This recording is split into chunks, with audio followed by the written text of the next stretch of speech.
Pessoal, vamos falar sobre o centenário do Partido Comunista Chinês, hein? Foi no dia 1º de julho, já passou alguns dias. Essa notícia foi sugerida por CKE, Delta, Hark Libertário e Cheireves Neves. Obrigado aí ao pessoal que sugeriu a notícia e obrigado a você que está assistindo nossos vídeos aqui. Se você gosta do nosso conteúdo, por favor, deixe o seu like e se inscreva aqui no canal, né? Pois bem, para quem não sabe, no dia 1º de julho, ou seja, há uns 2 ou 3 dias atrás, foi o centenário do Partido Comunista Chinês.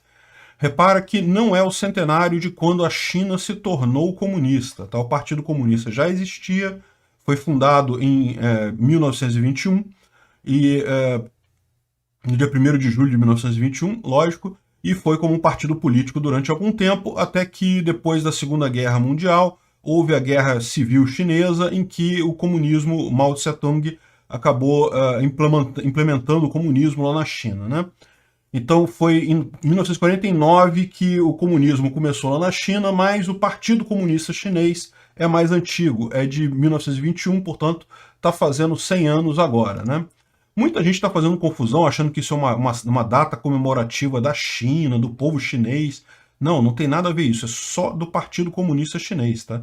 É aquele negócio, lá na China você é quase que obrigado a comemorar, porque você sabe, o Partido Comunista Chinês, como todo partido totalitário, ele exige que você faça reverências e coisa e tal, mas a verdade é que o povo chinês em si não gosta nem um pouco do Partido Comunista Chinês.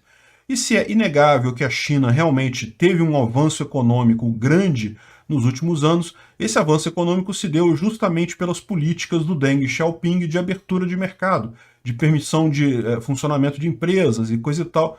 Só não legalizou a propriedade privada de imóveis. Os imóveis lá na China ainda são todos propriedades do governo comunista.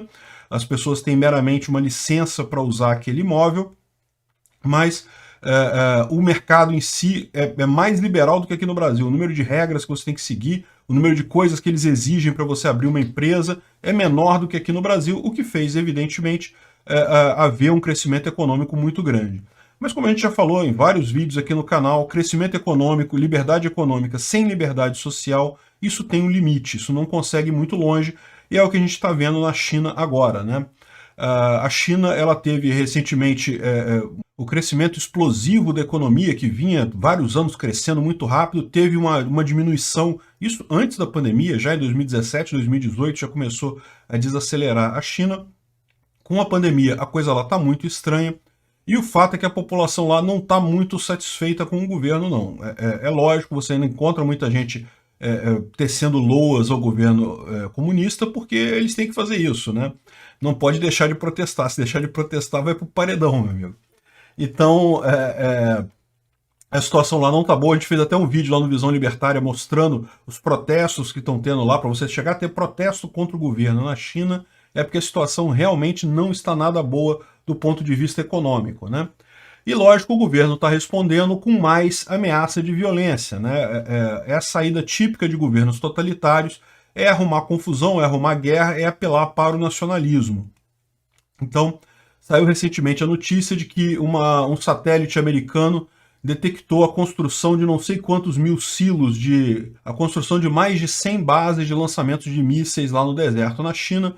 São mísseis balísticos, aqueles que podem atingir qualquer lugar do mundo, não é aqueles mísseizinhos mais simples, né?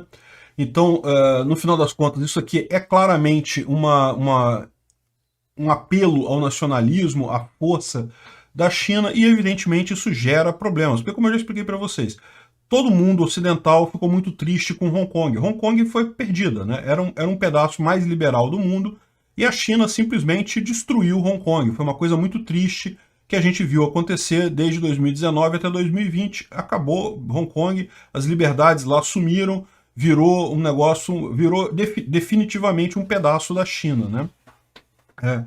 E não teve nada que o pessoal pudesse fazer. O que eles poderiam fazer? Comprar guerra contra a China por conta de Hong Kong é uma coisa complicada, porque desde o tratado lá de Londres, em que a Inglaterra se comprometeu a devolver Hong Kong para a China em 1999, era reconhecido por todo mundo que Hong Kong faz parte da China, né? Ok que esse acordo havia uma cláusula que Hong Kong ficaria independente por pelo menos 50 anos. e essa cláusula foi rompida, não estamos ainda em 2049. Mas é aquele negócio, né? É um negócio interno do país, todo mundo reconhece que Hong Kong é parte da China, ia ser muito complicado para outros países comprarem guerra com a China por conta disso. E aí vem um outro problema, a questão de Taiwan. Taiwan, vocês sabem, é um outro problema muito sério. Taiwan é uma ilha formosa, né? A ilha Formosa no litoral da China, que foi para onde o governo chinês se refugiou justamente na Guerra Civil em 1949. Quando os comunistas tomaram controle da China continental, o governo que havia então fugiu para Taiwan e lá continuou governando. Então ficou a situação de que a China diz que é dona de Taiwan e Taiwan diz que é dona da China. Porque, na verdade, ali que era o governo antes da Revolução Comunista, né? O governo da China está em Taiwan. Pois bem, essa situação evoluiu, evidentemente. Hoje em dia, os partidos lá em Taiwan, o interesse deles não é mais esse negócio de, não, vamos brigar com a China, não. Eles querem simplesmente a independência e o reconhecimento como um país à parte, fora da China. Esse é o sentimento geral lá. Nas últimas eleições, a gente até falou sobre elas em 2019, ganhou justamente o partido que queria esse tipo de posicionamento. Esquece esse troço de dizer que é dono da China, vamos cortar a relação com a China. Mas aí fica sempre esse problema, né? A China sempre disse que Taiwan é parte do território dela, é meramente uma província rebelde, alguma coisa assim. E cada vez mais aumenta o medo da China tentar fazer com Taiwan o mesmo que fez com Hong Kong. É uma possibilidade isso acontecer? É uma possibilidade sim. Eu acho que vai acontecer isso próximo? Não acho que não. É uma coisa muito complicada porque Taiwan tem o apoio americano. A questão toda é, será que vale a pena, vai cair no mesmo caso de Hong Kong, será que vale a pena para os Estados Unidos comprar uma guerra com a China, sabendo que uma guerra com a China vai ser uma guerra realmente muito grave, por conta de uma ilhazinha, por conta de Taiwan? Por mais que tenha dado o seu apoio e coisa e tal, por mais que tenha mantido Taiwan independente esse tempo todo, pode ser uma decisão estratégica dos americanos simplesmente deixar para lá, né? E para a China é uma coisa muito interessante, porque aquela ilha ali, o mero retorno da ilha ao continente vai dar uma força nova ao governo, a questão do nacionalismo, não recuperamos a ilha de Taiwan e coisa e tal, né? Então isso é uma coisa realmente preocupante com relação à força militar da China, né, que é uma força considerável. Em termos de guerra no solo, tipicamente o exército chinês sempre apanhou, eles tentaram invadir o Camboja, não conseguiram, tentaram invadir um monte de lugar, brigam com a Índia, perdem da Índia o tempo todo. O exército chinês é reconhecidamente fraco, mas eles têm bombas atômicas, então é uma situação que é preocupante de qualquer forma.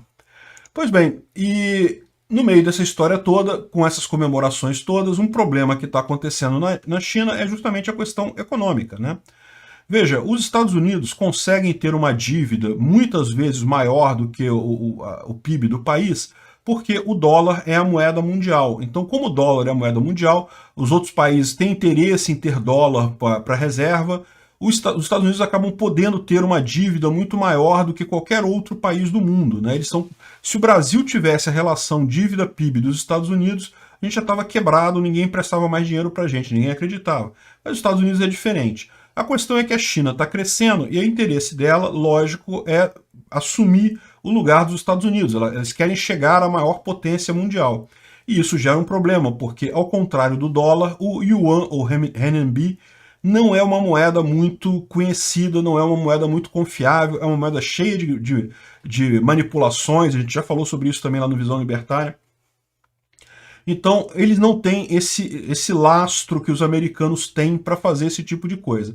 E o que está acontecendo é justamente isso. A relação dívida-PIB da China está crescendo muito, chegando num nível americano da coisa, sem que ela tenha realmente a sustentação para isso. A grande questão é, será que isso é sustentável ou não, né?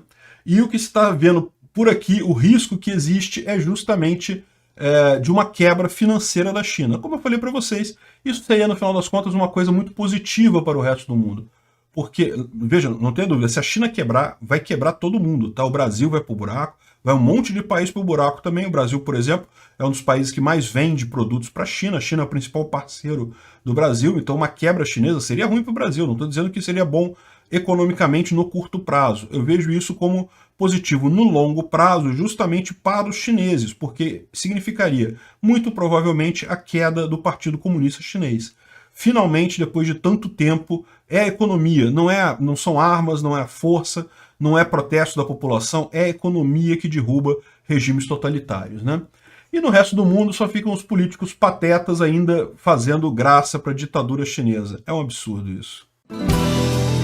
Se chegou até aqui e gostou do conteúdo, clique no like e se inscreva no canal. Isso me ajuda e ajuda também a causa da liberdade, pois o YouTube vai passar a recomendar mais os meus vídeos e vídeos com temas libertários para você e para outras pessoas. Considere também clicar no sininho e pedir para ser notificado de novos vídeos. Caso queira sugerir uma notícia para falarmos aqui, é só ir no nosso site https://ancap.su, clicar lá em sugerir uma pauta, colocar o link da notícia, pode acrescentar alguma informação se você quiser. Eu agradeço a todos que nos ajudam a fazer este programa.